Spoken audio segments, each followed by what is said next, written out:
Dale, dale, turma, tranquilos? Hoje a gente vai descobrir quem é o maior atleta e tenista de todas as eras e tempos, o número um em toda a história desse esporte. E o mais importante, através de dados, ok? E aí, para a gente fazer isso, a gente precisa definir algumas categorias aqui, como vocês podem ver na tela. A gente tem a porcentagem de vitórias que ele tem frente às derrotas, como atleta, né? O tempo que permaneceu como número um, né? Títulos, todos os títulos conquistados em sua carreira e também aqui de peso muito grande, os grandes slams, que aí é o auge da carreira do tenista. E, por último, tem uma categoria final que está aqui escondida, que vai ser revelada no final, que aí pode ser um fator decisivo ou não. E antes da gente começar a fazer a avaliação aqui, eu preciso comentar um pouco de quem são os jogadores, porque tem diversos níveis aqui de conhecimento entre as pessoas, tá? Então, eu selecionei os 10 mais comentados, falados e conhecidos de toda a era do tênis e a gente começa pela Steffi Graf, que de fato assim voava na sua época, a tenista alemã que ganhou muitos títulos, a gente vai ver já os dados. É casada com a Agassi, que foi um baita jogador, inclusive uns rivais ali um pouco do Guga, o casal tenista ali. E assim, ela ganhava muito fácil das adversárias. Teve, acho que o Roland Garros que ela ganhou de 6-0, 6-0 em 34 minutos. Você imagina você lá ter comprado, pago 1.000 euros na final e assistiu 34 minutos de tênis numa final de Grand Slam. Então, triste demais, né? Mas enfim, para mostrar como ela era superior. Djokovic está jogando até agora, dispensa comentários, ganhou tudo, todo mundo já sabe, então não vou entrar em detalhe. Serena Williams, já um pouco aqui mais recente também, né, mas já aposentada. E também foi muito na sequência da Steph Graf, né? A Steph Graf veio a Serena Williams também ganhando tudo e tinha uma força incrível, né? A potência do forehand, do saque, assim. Ganhava também todo mundo 6-0, 6-0 e ela foi campeã grávida do Australian Open. Aí você quer que eu fale mais o quê? Em relação à pessoa que está aqui nesse top 10. Então, de fato, muito merecido. Nadal, dispensa comentários também, 14. Roland Garros, o Federer, putz, Federer, absurdo, não vou nem entrar porque eles são mais conhecidos, mais recentes. Aí Peter Sampras, a época ali da década de 90, 2000, um baita sacador, baita voleador, né, muito marcante por esse seu estilo. Também ganhou vários grandes slams e ainda se aposentou no auge, ganhando o US Open, se aposentou, enfim, baita atleta. Rod Laver, cara, ele de todos aqui, Rod Laver, para quem não conhece, de 62, 79 aqui, ele foi o pioneiro, assim, o primeiro atleta mais famoso assim do tênis que começou foi Rod Laver. Tanto é que ele jogava, tinha dois níveis, né, nível amador e profissional. E ele jogava no nível amador. E o amador é onde tinha os grandes lãs. Quem era profissional é porque jogava por dinheiro.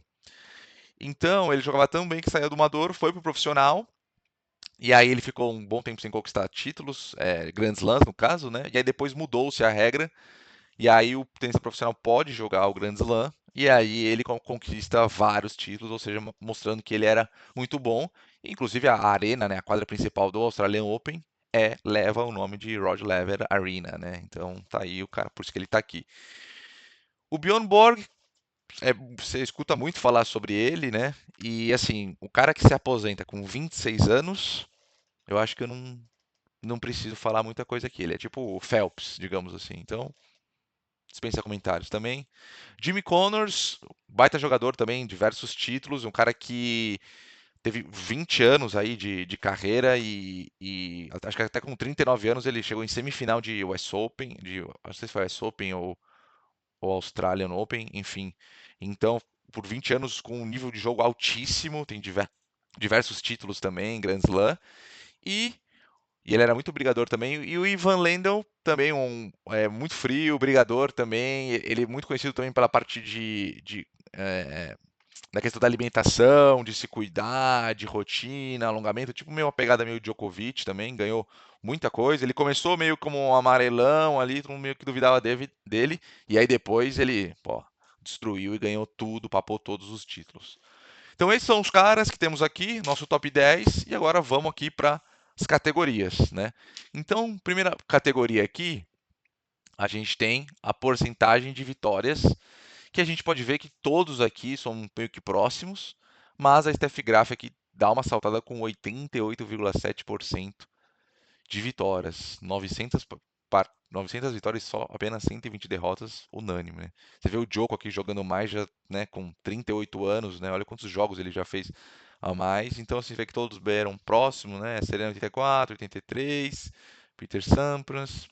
E aí o Bjorn, como eu comentei, né, que ele aposentou com 26 anos, tem aqui muito menos jogos, né? O Sampras também acabou saindo no auge da carreira, então você vê que tem um pouco menos de vitória. E aí, tempo como número um do mundo.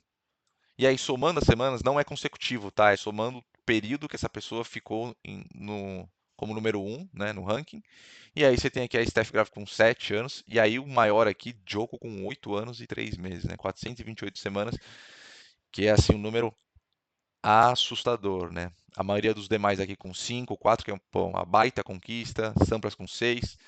O Roger aqui a gente tem uma estimativa, né? Porque tinha aquela questão da parte amadora e profissional. E o Bjorn aqui, como comentei, com 26 anos, não tem muito tempo para ficar, né? Em número um, então apenas com 2 anos. E aí a gente começa a esquentar aqui e vai para títulos. E aí, títulos, olha a quantidade de títulos que esses caras têm. E essas mulheres também, né? 107 títulos para Steph Graf, 101 para o Djokovic, Serena 73, Nadal 22, Federer 103, Sampras 64, e aí o Rod Laver, por ele ter participado daquela questão que eu comentei dos torneios amadores, deve ter ganhado muita coisa aqui. Estamos falando de uma época de 1960, 1970, muito menos informação, registro, controle das informações, então aqui você fica um pouco à mercê, mas essa é a fonte que a gente tem de informação. E aí o Borg 66, 109. O Jimmy Connors eu comentei como ele ficou muito tempo, né? Até chegou com 39 anos, semifinal de US Open. Você vê que ele tem aqui maior quantidade de títulos, exceto do Rod Laver, que aí tem essa questão, né? Então o Jimmy Connors aqui com 109 títulos, o maior. E aí, número de grandes slams, e aí, meu, é surreal a quantidade que esses caras têm de grandes slams, assim, acho que somar todo mundo aqui e pegar o resto de todos os tenistas não dá, não deve chegar nem próximo. Vou fazer essa conta para saber, mas eu acho que assim, de disputados deve ter, sei lá, 150 grandes slams disputados desde que começou a era do tênis e eles ganharam mais da metade, sem dúvida. Então, e a gente tem aqui Steph Graf com 22, o maior Djokovic com 24, Serena 23, Nadal 22 e 20, era uma briga, né, entre o Big Three aqui, Nadal, Federer e Djoko. E aí aqui já tem uma descida aqui com Sampras, Rod Laver e os demais. E aí, por último, vem a categoria, porque é muito parelho aqui, né, os ganhos, os títulos, um a mais, um pouco a menos. Mas aí, para a gente colocar a pessoa como número um da história de todo o tênis, a gente tem a categoria Gold Slam, que alguns devem conhecer e outros não, mas para quem não sabe, o Gold Slam é quando você ganha os 4 Grand Slams, Roland Garros, US Open, o Australian, Wimbledon, e ainda, para fechar com chave de ouro, você ganhou a medalha olímpica de ouro. Por isso que ele vira aí o Gold Slam. Então, num único ano, tem essas 5 conquistas. E aí, no caso, a única pessoa que conseguiu esse título foi a Steph Graf. Apesar de estamos aqui com 9 lendas absurdas, esse feito foi apenas a Steph Graf que conseguiu. E aí por isso que sai o ranking aqui que já estava em ordem do top 10 com base nos dados em relação a toda a era do tênis está aqui. Com Steph Graf em primeiro, Djoko, segundo, Serena, Nadal, Federer, Pete Sampras, Rod Laver, Bjorn Borg, Jimmy Connors e Ivan Lendl como 10º colocado. E é isso, gente. Isso aqui é que nem Olimpíadas. Essa é a ordem. Se você tem 70 medalhas de prata, 100 de bronze e nenhuma de ouro, e aquele país tem uma medalha de ouro só, ele está mais bem colocado. Então esse é o critério aqui. Quem tem o Gold Slam leva, e aí no caso aqui, considerando todas as variáveis, Steph Graf em primeiro, e os demais com base aqui em Grand Slam, e títulos e as demais categorias. Beleza? Espero que tenham gostado do vídeo. Esse é a resposta. E muito obrigado aí pela sua audiência e nos vemos no próximo vídeo. Valeu!